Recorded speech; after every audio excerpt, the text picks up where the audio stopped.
My presentation today is part of a set of presentations here at this conference that I'm calling Revelation 2012, the Eye of the Needle. Time ends, the Stargate opens, and eternity begins. And what I'm intending to do here is to take a little bit of a different look at the whole Maya 2012 prophecy. The core of that prophecy involves a ladder that will be emerging, the Maya say, from the center of our Milky Way galaxy around 2012. We're going to experience, as they describe it, a great cosmic cross of stars and planets, and from out of that galactic center is going to emerge what they described as a serpent rope, which they say will be a transportation system upon which an enlightened being or a group of enlightened beings will travel to our world and presumably bring and introduce a new consciousness to this planet. Much needed new consciousness, I might add. What we've done is taken that archaic Maya term serpent rope and inserted the modern term wormhole or Stargate.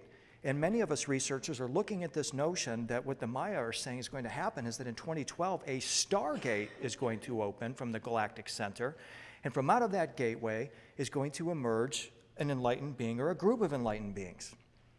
My contribution to this whole dialogue is in the symbology of this event, because what I noticed is that the Maya symbol for the galactic center, which is this 8-rayed cross up here, matches almost precisely the way Christians portrayed the transfiguration of Jesus.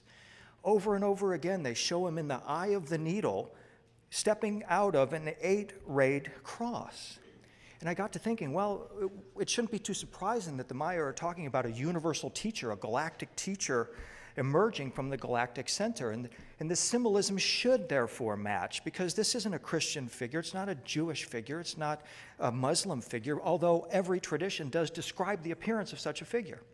And so I've gone about collecting images such as these of icons of Jesus in his transfigured or light body state, clearly showing that he's stepping out of this 8-rayed gateway that precisely matches the Maya 2012 concept.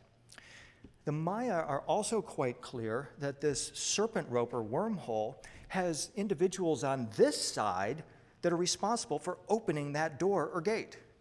They talk about Itzamna, the Lord of the Milky Way, who will step through this gate, but there is a reciprocal relationship between our civilization and that in the galactic center. Somebody's got to open the door. Jesus described himself as the door. Maybe that's who we're talking about, as the person opening this gateway.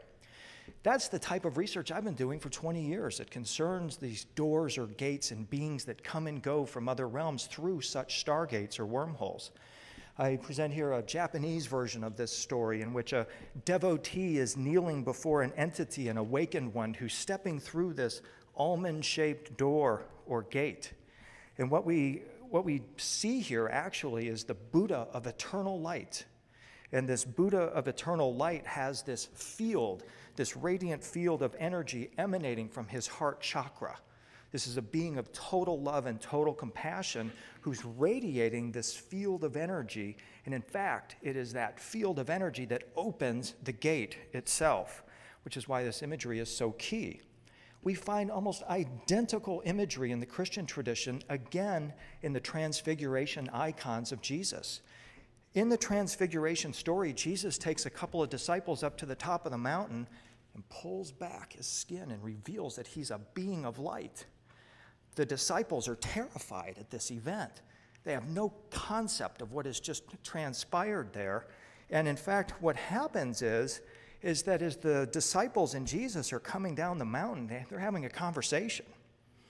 First, we should note that his face shone like the sun, and his clothes became as white as light. That's the description in the book of Matthew. So over and again, you'll see descriptions or portrayals such as this of Jesus in this almond-shaped doorway or gate, often filled with stars. And he is, in fact, a star walker. He has transmuted the human element into this light body form, and he assures us that each and every one of us will one day affect this transmutation as well. In fact, it's thought that this mandorla surrounding Jesus could be interpreted as radiance or light, or it could be an alchemical symbol. It's the vessel in which we will all perform the great work, the magnum opus, which the Tibetans referred to as the great perfection. the transfiguration or metamorphosis of the human into a light being. The Kabbalists knew all about this too, using identical imagery to show the crucifixion as an event, in fact, when the heavens were torn open. In fact, there's only two events in the Bible in which the heavens are torn open in this way: Jesus' birth and his crucifixion. At both events, the heavens tore open.